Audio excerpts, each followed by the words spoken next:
Ayan guys, fall na kasi, kaya makikita nyo yung mga dahon, nagdidilawan na.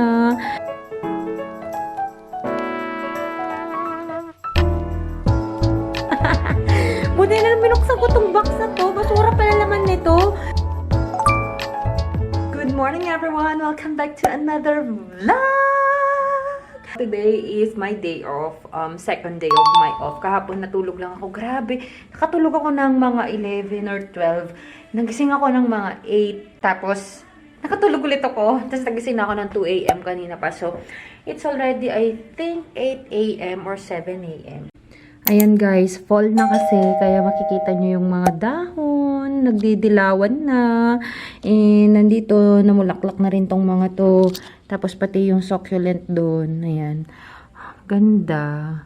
Pero, okay lang din yung lamig niya. Kaya pa rin naman ng t-shirt and something. Lumabas ako kanina. So, ayun. Doon na naman yung ibon. Ayan guys, dito. Oh, sobrang fresh. Ayan. Tapos yung, din dyan. Park kasi dyan banda eh. So, hindi pa ako nagpupunta dyan actually. Ayan. Ang ganda. Nakaka-relax. Super breakfast guys ay magluluto. Sorry. Naririnig ko pa rin ang hospital playlist. Pancake for my breakfast. Magpa-pancake ako and coffee. Alam nyo ba, nakalimutan ko na may pancake ako, may oatmeal ako, tsaka may nuts ako dito.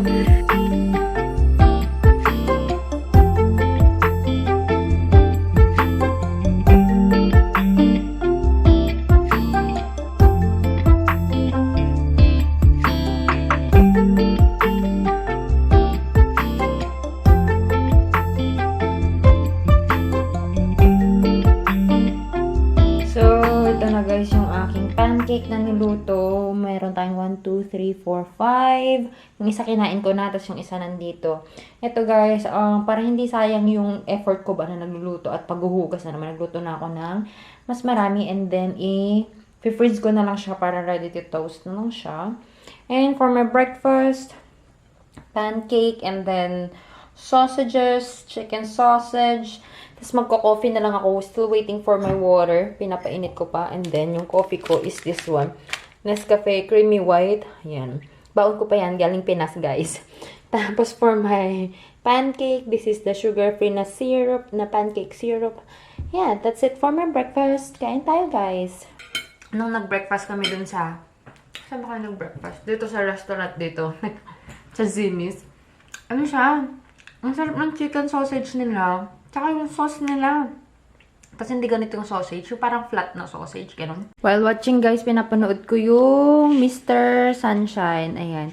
Medyo nagsawa na ako kila Gabi Petito tsaka kay Brian Laundrie. Wala namang update sa paghahanap pa sa kanya. Hindi pa nila nahahanap. So, yan muna. Alright guys. So, mag-aayos na po tayo ngayon. Akala nandito yung mga ibang panglamig ko. Pero, hindi ko alam paano ko ba gagawin. Balak ko, dito ko ilagay yung mga ibang boxes. Kasi guys, kunyari parang yung box ng foam, ng mattress ko, ng washing machine, ganyan. Hindi ko kasi sila tinapon. Kasi if ever na mag-move ako, I mean, madali ko silang ipack. So, hindi ko sila tinapon. So, what I'm gonna do now is, ipa-flatten ko lang sila and then I might try to... Ano ba? Pagkasyahin kaya sila dito. Tapos yung... stress tuloy ako. Tapos, meron kasing linen closet din dito sa, guys, dito banda. So, yan. Nandito yung ibang napakagulong gamit ko. Yan. So, yung mga bedsheet ko and all of that stuff, ilalagay ko din dyan. Para itong locker na to, itong closet na to ay, ay mabakante siya. See, ang dami talagang nakalagay dito.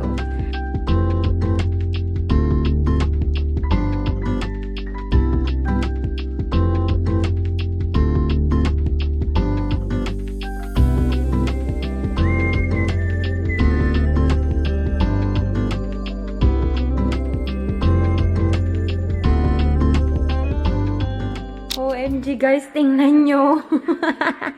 Buti na lang binuksan ko tong box na to. Basura pala laman nito. Ito pala yung nag-haul ako ng gabi. Napagod na ako. Tapos nilagay ko lahat ng basura ko dito. Kasi sabi ko, para minsan na ng pagtatapon, andito pa pala sila. My God! Basura pa more!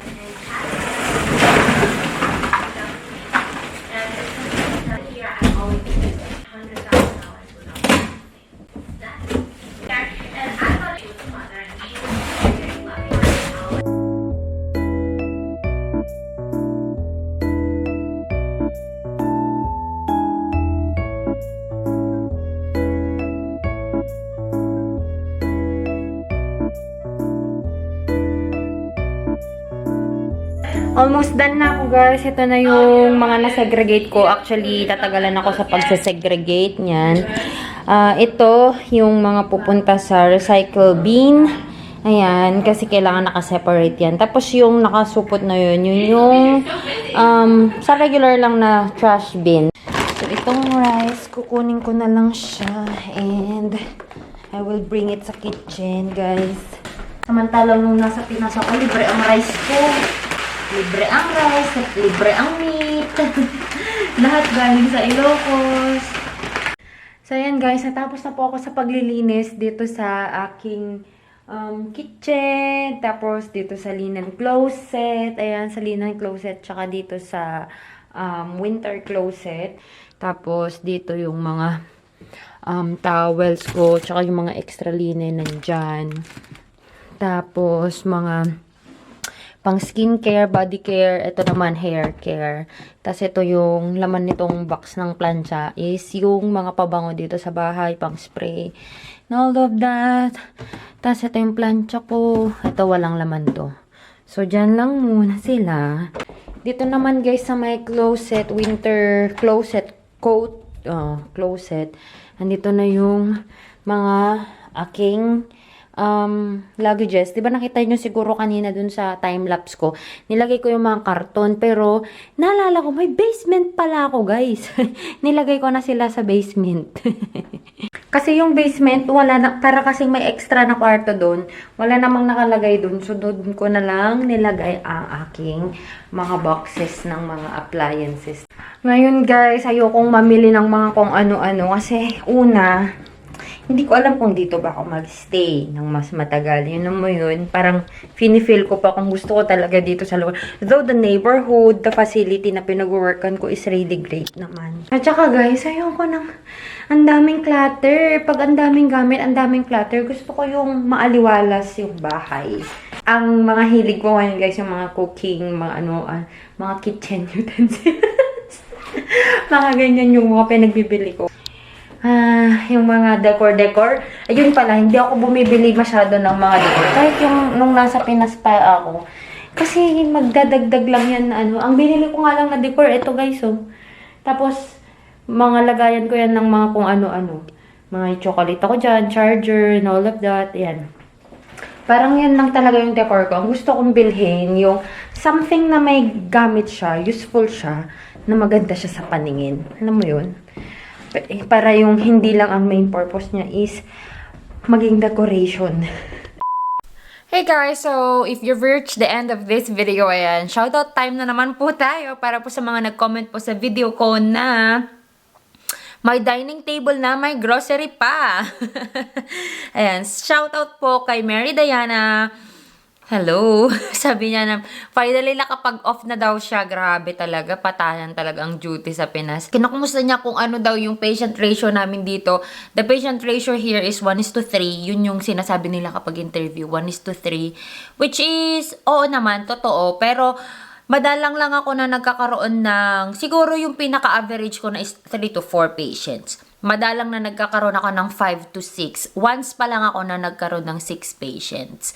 And ang dami ko nang narinig na reklamo niya na sa mga sa ibang kasama. As in toxic na yan sila kapag ganun yung ano. Kaya ayaw nila dito na marami ang nurse-patient ratio.